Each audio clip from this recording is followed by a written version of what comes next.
بسم اللہ الرحمن الرحیم۔ اللہ کے نام سے شروع جو بڑا مہربان اور نہایت رحم کرنے والا ہے۔ اگر ہم احادیث نبوی صلی اللہ علیہ وآلہ وسلم کی روشنی میں اس دنیا کا مستقبل اور انجام جاننے کی کوشش کریں تو متعدد اقوال رسول اس بابت ہماری رہنمائی فرماتے ہیں، اور خاص طور پر آخری زمانے میں انسانیت کا کن کن فتنوں سے پالا پڑنے والا ہے ان کے بارے میں بھی واضح اشارات ملتے ہیں، جن میں سے ایک فتنہ دجال بھی ہے، جس کے بارے میں ارشاد نبوی کا مفہوم ہے کہ حضرت نوح علیہ السلام سے لے کر تمام انبیاء کرام نے اپنی امت کو اس کے شر سے اللہ کی پناہ مانگنے کی تلقین کی، جبکہ آج کی اس ویڈیو میں ہم یہ جانچنے کی کوشش کریں گے کہ کیا ترکی یعنی قسطنطنیہ آخری دور میں ایک دفعہ پھر عالم اسلام کے ہاتھوں سے نکل سکتا ہے،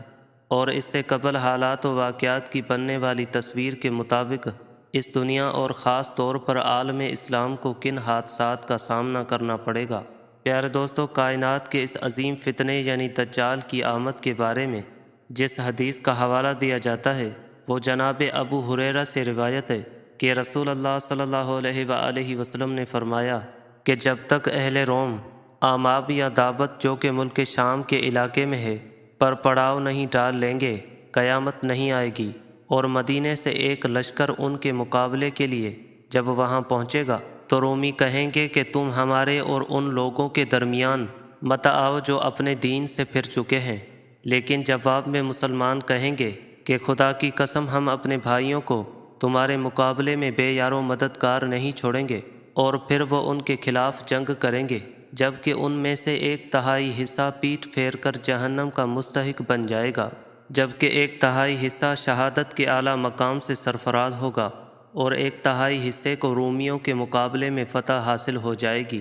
اور یہ لوگ کبھی انتشار کا شکار نہ ہوں گے، اور پھر مسلمان قسطنطنیہ کو فتح کریں گے، جس کے بعد جب وہ اپنی تلواریں زیتون کی شاخوں سے لٹکائے مال غنیمت کی تقسیم میں مشغول ہوں گے کہ شیطان رجیم یہ جھوٹی آواز بلند کرے گا کہ تمہارے گھروں میں مسیح دجال داخل ہو چکا ہے،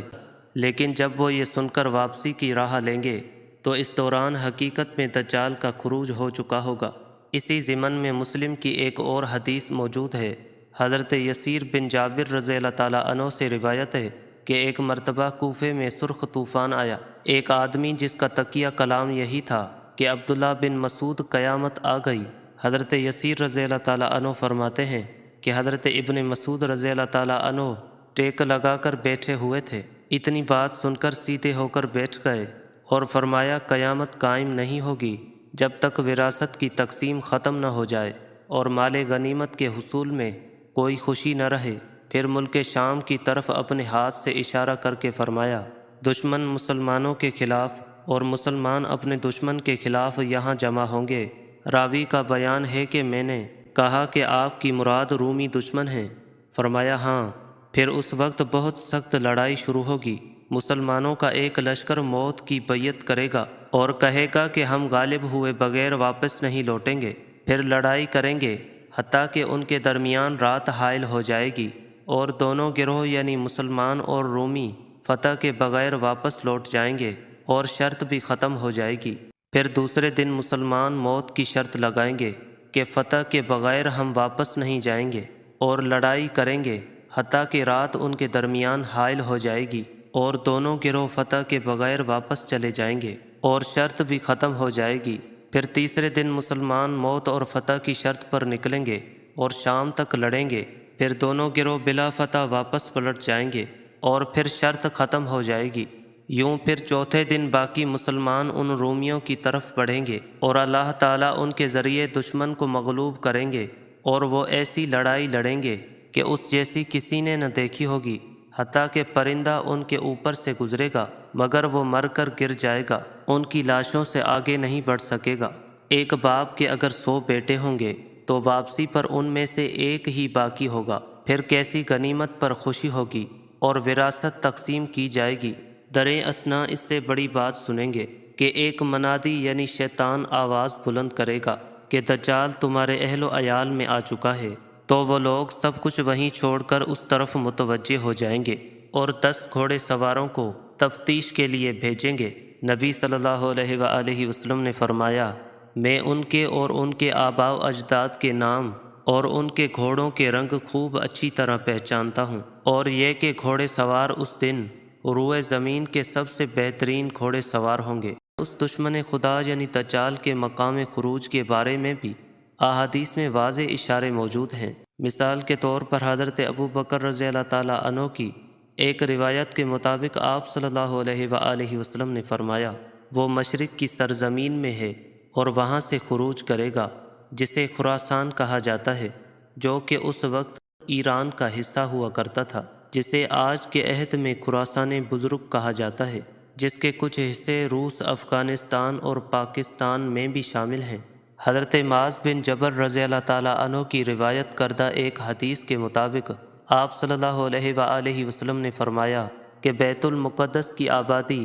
مدینے میں خرابی کا پیش خیمہ ہوگی، اور مدینے کی خرابی جنگوں کا سبب بنے گی، اور ان جنگوں کا انجام قسطنطنیہ کی فتح پر ہوگا، اور قسطنطنیہ کی فتح دجال کے خروج کی علامت ہوگی۔ پیارے دوستو، حدیث نبوی صلی اللہ علیہ وآلہ وسلم کے مطابق دجال کے خروج پر مسلمان اس کے خلاف جنگ کی تیاری کریں گے، اور جب وہ نماز کے لیے اپنی صفیں درست کر رہے ہوں گے اور اقامت کہی جا چکی ہوگی کہ اللہ ان کی نصرت کے لیے حضرت عیسیٰ ابن مریم کو اتارے گا، اور پھر مسلمان ان کی قیادت میں دجال کے مقابلے پر نکلیں گے۔ دجال لعین حضرت عیسیٰ ابن مریم کو دیکھ کر اس طرح گھلے گا جیسے نمک پانی میں گھلتا ہے، اور اگر جناب عیسیٰ اسے قتل نہ بھی کریں تو وہ خوف سے مر جائے گا، لیکن آپ اس کو قتل کر کے مسلمانوں کو اس کا خون اپنے نیزے پر دکھائیں گے۔ اور بعض روایات کے مطابق اس کی قتل گاہ موجودہ اسرائیل میں موجود ایک مقام ہے جس کو لد کا نام دیا جاتا ہے، لیکن اس سے قبل کسی بڑی جنگ جسے جنگ عظیم سوم بھی کہا جاتا ہے میں تمام جدید ہتھیار تباہ ہو جائیں گے، اور یہی وجہ ہے کہ دجال کے خلاف تلواروں اور نیزوں سے جنگ لڑی جائے گی، جبکہ خود دجال کا اپنا قتل بھی ایک نیزے کے ساتھ ہوگا۔ پیارے دوستو، اب ذرا اس موڑ پر رک کر ہمیں غور کرنا ہوگا۔ مسلمانوں نے قسطنطنیہ کو فتح کرنا ہے تو اس کے معنی لازماً یہی بنتے ہیں کہ اس وقت وہاں پر موجود مسلمان حکومت نہیں ہوگی۔ گویا یہ بات طے ہے کہ اس سے قبل ایک مرتبہ پھر یہ تاریخی شہر مسلمانوں کے ہاتھوں سے نکل کر غیر مسلم قوتوں کے قبضے میں جانا ہے، جن کے خلاف جنگ کر کے مسلمان دوبارہ اس پر قابض ہوں گے۔ لیکن تمام تحقیق کے باوجود ہم یہ بات وثوق سے نہیں کہہ سکتے کہ یہ جنگ کس غیر مسلم قوت کے ساتھ ہوگی، لیکن محققین کی اکثریت اس بات پر متفق ہے کہ وہ رومی نہیں بلکہ یہودی ہو سکتے ہیں، چونکہ رومیوں کو اس سے قبل ہی آماک یا دابق کے مقام پر مسلمانوں سے شکست ہو چکی ہوگی۔ لہٰذا اس بات پر امت میں اتفاق پایا جاتا ہے کہ قسطنطنیہ کی فتح کے فوراً بعد ہی دجال کا خروج واقع ہونا ہے، اور یہ بھی طے شدہ بات ہے اس کا قتل جناب عیسیٰ ابن مریم کے ہاتھوں ہی ہوگا۔ ان روایات کی موجودگی میں اس بات کا بخوبی اندازہ لگایا جا سکتا ہے کہ آخر زمانے میں شام اور ترکی کا ایک اہم کردار ہے۔ جیسا کہ آپ جانتے ہیں، عرصہ دار سے شام مسلمانوں کا مقتل گاہ بن چکا ہے، اور یہاں روس اور امریکہ اپنا پڑاؤ ڈالے ہوئے ہیں۔ ترکی نے پہلی مرتبہ شام کے کسی علاقے پر حملہ کر کے کرد باغیوں کے خلاف کارروائی کا آغاز کیا ہے، جس کی مخالفت سب ہی یہود و نصارہ نے بھرپور طریقے سے کی ہے۔ پیارے دوستو، اس ویڈیو کا پارٹ 2 دیکھنے کے لیے سبسکرائب کر دیں، اور ساتھ لگے بیل آئیکن کو بھی آل پر کلک کر دیں، اور کمنٹ باکس میں اپنی رائے کا اظہار ضرور کیجیے گا۔